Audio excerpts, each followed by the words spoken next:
All right, Governor Babajide Sanwo-Olu of Lagos State endorsing his own deputy, Obafemi Amsat, for the ticket of the APC.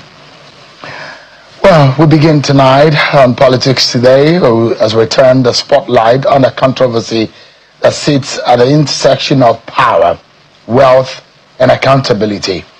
Nigerian businesswoman Aisha Achimugu has found herself at the center of a widening storm, declared wanted at one point by the Economic and Financial Crimes Commission, EFCC, facing questions over alleged fund forfeitures and battling public scrutiny over her financial dealings. The situation is further complicated by reported links to Babajide Sanwo-Olu, the governor of Lagos State, raising serious questions about political proximity, influence, and the integrity of campaign financing.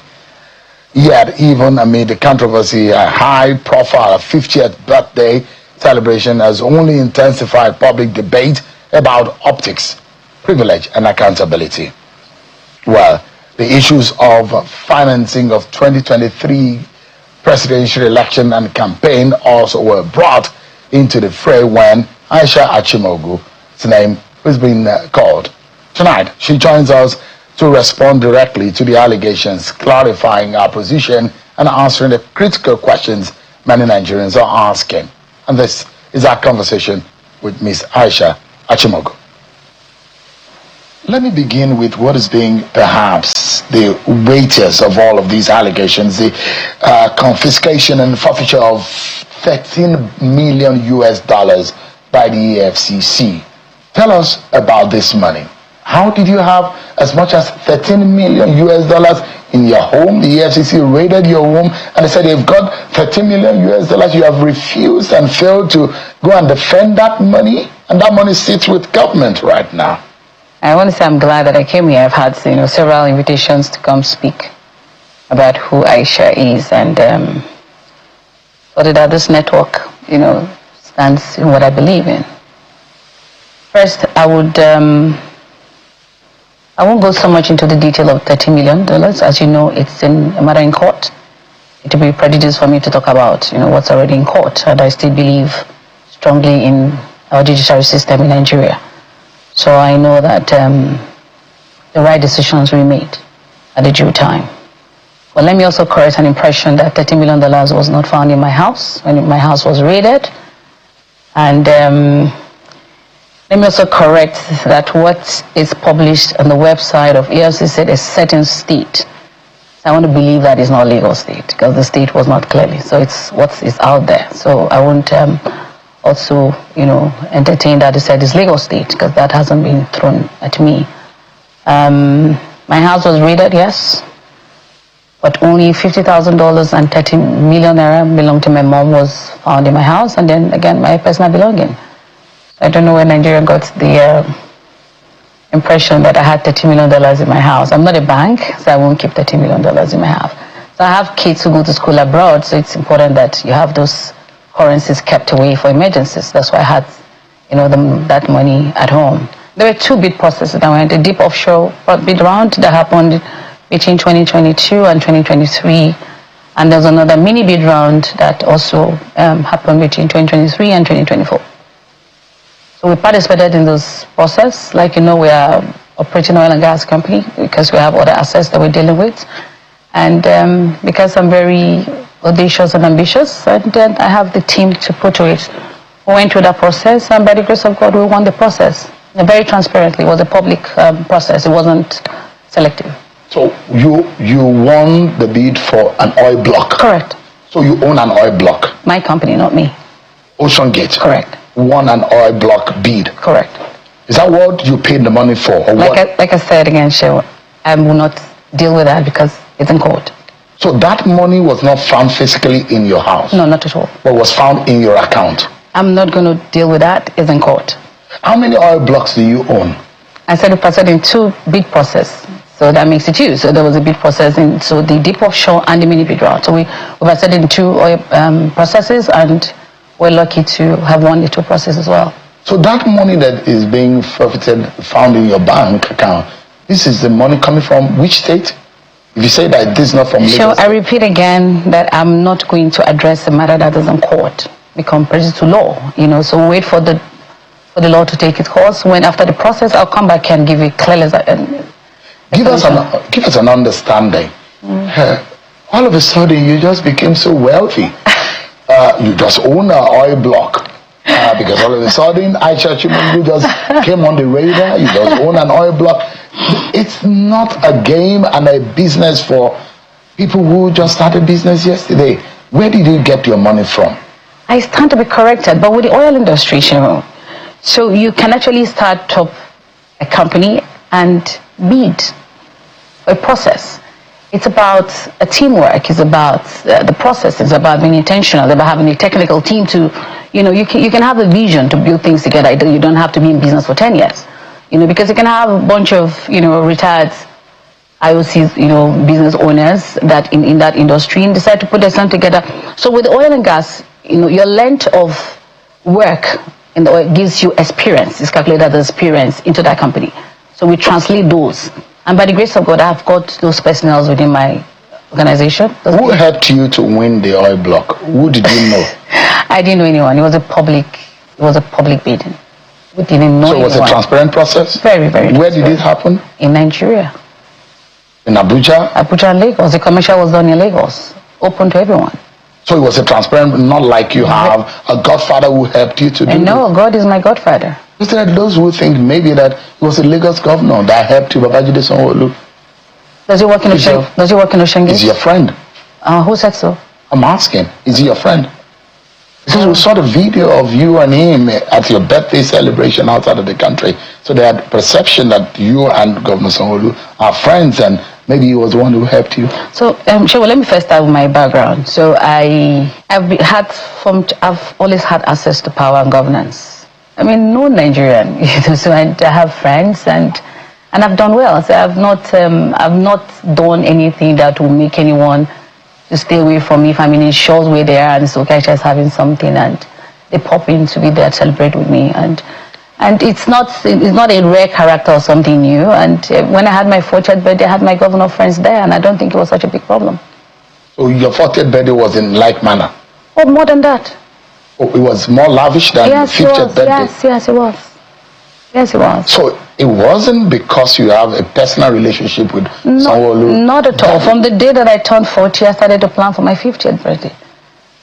Because I knew I was going to live up to 50. So I already started planning for my 50th. Was just one of the attendees? Oh, yes. Of that birthday party? Well, it happened to be around the shows where it happened. And I was so even busy to know who was there and who wasn't there, because it was all about me.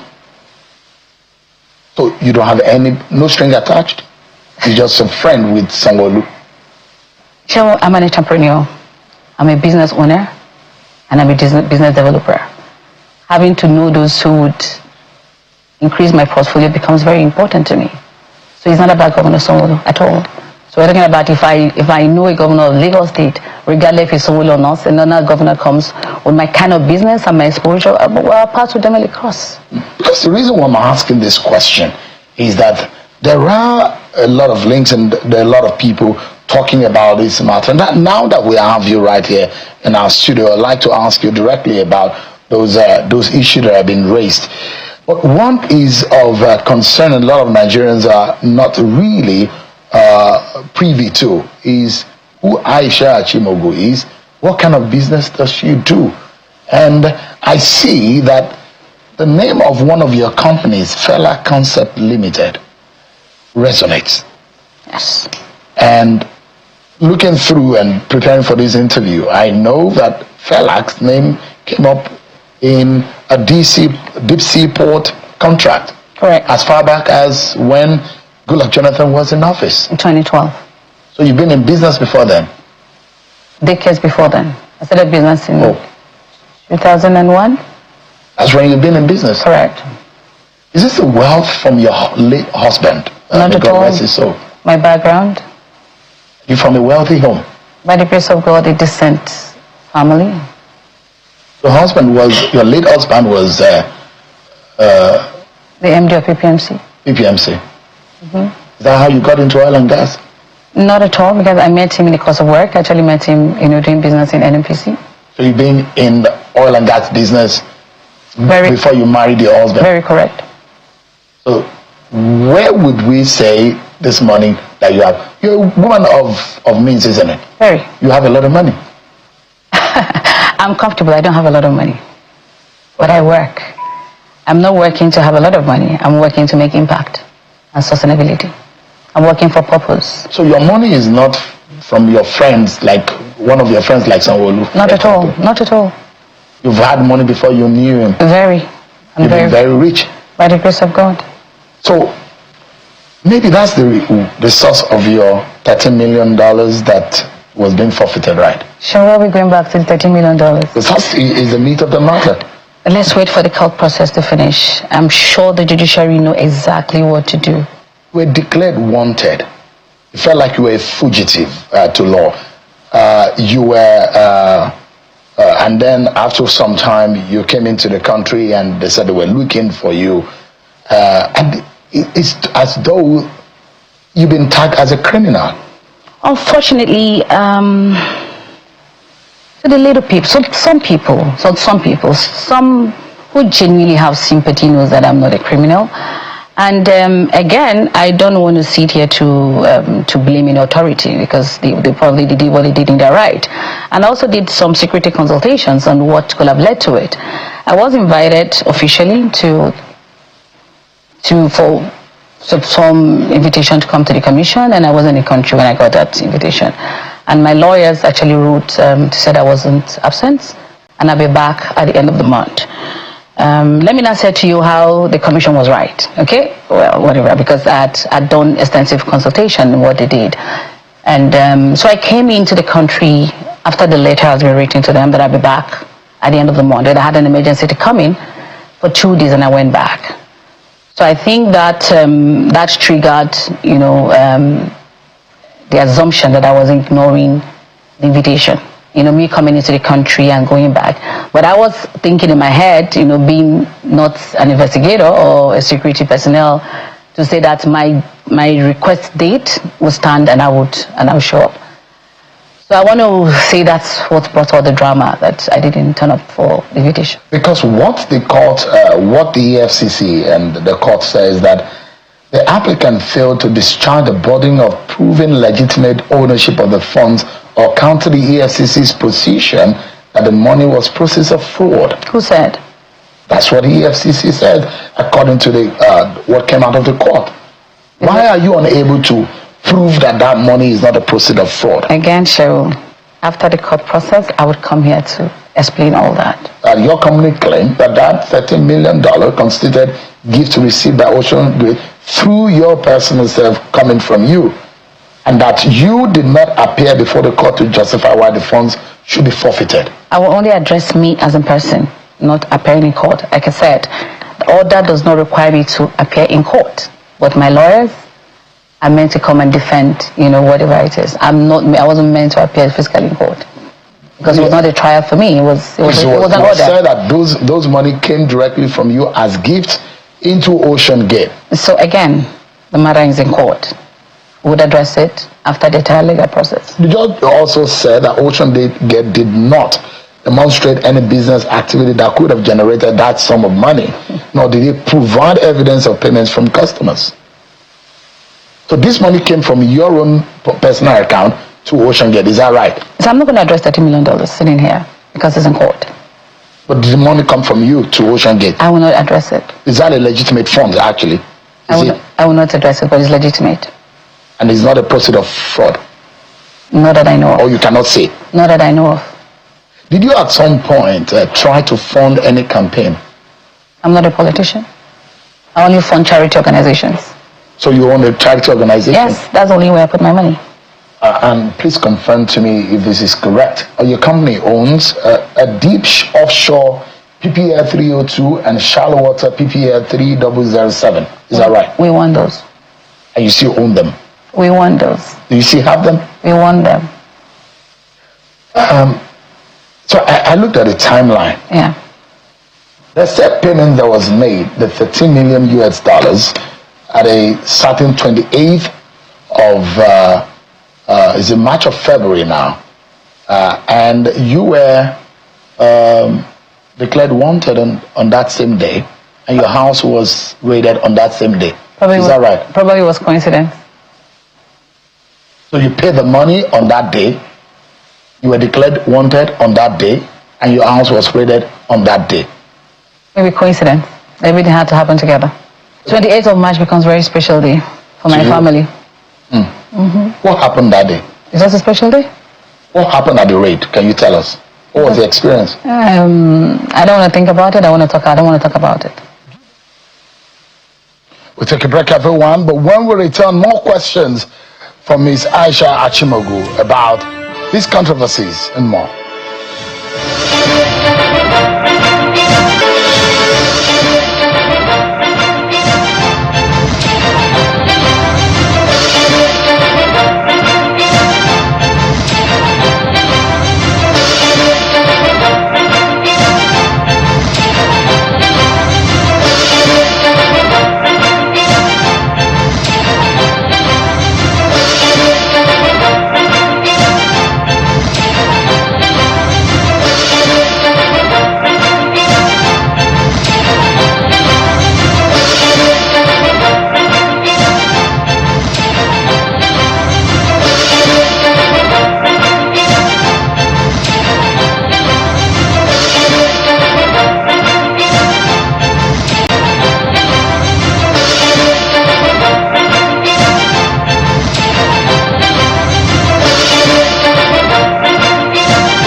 So much, everyone, for staying with us. Dr. Aisha Achimugu has been speaking with us on a lot of issues relating to how his name is being in the public domain, is being declared wanted, and the issues relating to our businesses and some of the controversies. Thanks so much indeed for your time tonight. Thank you very much.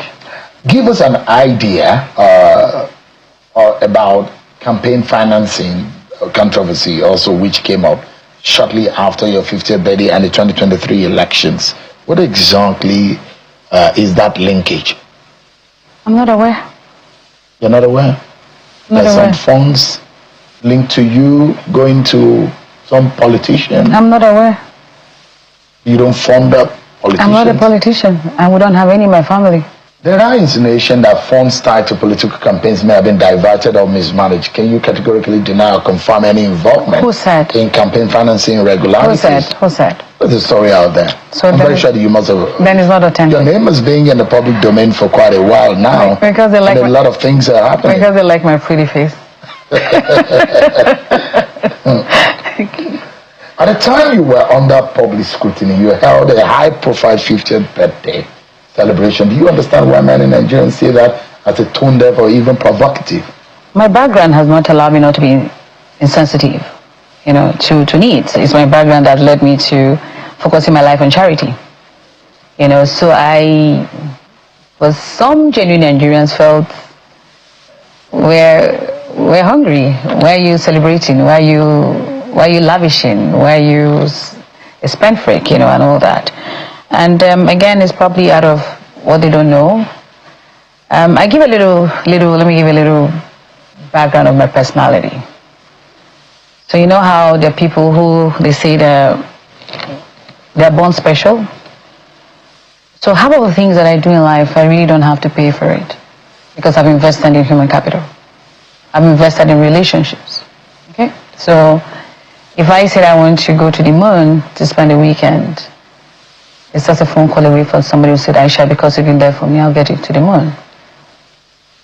So like I said, I planned my 50th birthday for 10 years. And that's a lot of time to plan birthday. So what looked like it was lavish to some people who didn't know what was happened there, just clips of, few things. I wasn't wasteful and I wasn't trying to show off. It was a private moment for me. Your 40th birthday was elaborate. Super elaborate. And I've always 50th birthday was as close to... My 30th birthday was the same. My 20th was like that. So anybody who knows me from childhood knows that, I love myself to the point where I celebrate myself. There's so many reasons to celebrate, yourself. How was that celebration funded? And can you assure the public that no funds on that investigation were used for that? Not at all, not at all. How was it funded? It becomes unfair to people who had saved their money and took themselves on vacation, and you want me to take the credit of doing that. That's not fair. So there were no school children or people from the streets. If I ask you now to prove your source of earnings, your source of wealth, how would you describe it? Or what would you say? Very consistent and genuine. What would you say you do for a living? I work. What kind of work? I work. What business interests do you have? I have business interests in every area. Like what? I own 11 companies. Okay. That cut across every sector. Okay. I'm into engineering. I do maritime services. I have an IT-based company. We have an ISP running in Nigeria. I have a security outfit. I have an oil and gas company. I have a procurement company. I have a training institute. I also have friends that I do bilateral, relationship brokering, and I just work, and I love to work. I like to create environment, to create employment and to be of impact to myself, and I leave a legacy for my generation. So I like to broker deals. Not deals. I don't do deals. I do transactions. They're two different things. I don't do deals. What do you mean by that? Well, so transactions are things that genuinely I can see the end from. I don't do quick money. So that's one of the source of income. Well, that's by the side, So I'm a consultant by, so, and I do that for. So if any money is found outside, the money is found through your businesses, it could be from that source. Yes, I'm a consultant. And you are paid heavily for such. Yes. Given an idea, because I said I was trailing and preparing and for this interview, and I saw your company, Felak. Yes. That company was involved in a PP arrangement for a deep sea port. Yes. What was that about? We came into the country with my partners, one of the biggest port development companies in the world. It's called the MTBS in Netherlands. And we wanted to do something different. We started looking for a brand-free project where we can key in our technologies and new beginnings. And we dabbled into the then Ibaka Deep Sea Port. We deliberated on the opportunity, and I wrote an expression of interest to the then Minister of Transport. So we're interested in congesting the ports, and our interest in Akwa Ibom, and we're given opportunity. And was convinced that this company knows what they want to do in Nigeria, and we carried on. We did it well. We projected it around the globe, and I would say here the majority of my exposure and friendship that I've made around was the course of that project. It was a project that had attraction that could have, put this country where we need to do. So you've been on this trajectory of doing business. Not just business, great ones. Great ones with track records. So you are not made by any man? No man can make me. I'm not an object. So all of these controversies around you, what regrets do you have? Do I have regrets? No, I don't have regrets. A big lesson for you? Not a lesson, knowledge. What knowledge is that? Not to look at things on the surface, and... Be more careful? Not careful. There's nothing to be careful about. I'm not found wanting. Do you think anybody is behind your deal? Nobody can be behind any deal, because God is one that's promoting me. And He's assured me of many things that are yet to come. So I'm not one who think that anything that happened, it's someone. You're not turning between political I'm not a politician, I've never been. So I'm not maybe you're just a victim of a political game that you're not aware of. I've not been told that. But do you think that this may be the... Not at all. I don't think so. What I don't do, I'm not negative at all. I don't think of anything that is negative around me. Would you look at Nigerians in the eye tonight and tell, what would you make them believe about your financial conduct? Would you say that your business dealings has been with full integrity? I'm not here to prove myself, My character speaks. So I won't say, anybody is outside. Yeah, the world is full of competition, and the industry that I'm treading is an industry full of men. So, and there's nothing you want to clear about your personal, emotional relationships with anybody? Not at all. No misconceptions? Not at all. Not at all. What would you say as a final word tonight about this matter? Obviously, there are some issues in court. Maybe there are those who think that you may have stepped on toes, and maybe the powers that be are behind your ordeal. Have you offended the powers that be? Sean, before now, have you met me before? Maybe publicly at a distance. Fantastic. Not at a close range. Okay. So I don't step on toes. I don't. The only thing I give is love, and everybody knows that. My ever smiling Aisha. So I don't, and I don't. I'm not. I stay within my boundary. So the only offense I can actually apply in life is being very aggressive with my business life, and very deliberate about being prosperous. I'm deliberate about it. I'm deliberate about building entities. I'm deliberate about being the most and foremost renowned, private company in Nigeria and Africa. I'm deliberate about, creating relationships that would outlive me and my children. I'm deliberate about, making homes. I'm deliberate about, creating industries. So those are my focus. So I don't see that thing about myself. You didn't offend the president? How can? That's our father. Never. No, that's our father. How can? The president will love people like me who are very creative. So he's not behind your problem? No, he will support me. It's not. So what would be your final word on this? Well, my final word in this is to you and the industry that you're in, the media, that we should help build our own. There must be some scrutiny, around how the media, especially in Nigeria, projects things that are not clear. People should stop creating stories, making it their own, and interpreting it and making others believe in those creativity. Dr. Aisha Achimugu, Group Managing Director and Chief Executive Officer of PHILAC Concept Group. Thank you so much indeed for coming on to clear Thank you so a few of these issues. Thank you so I appreciate it. God bless you.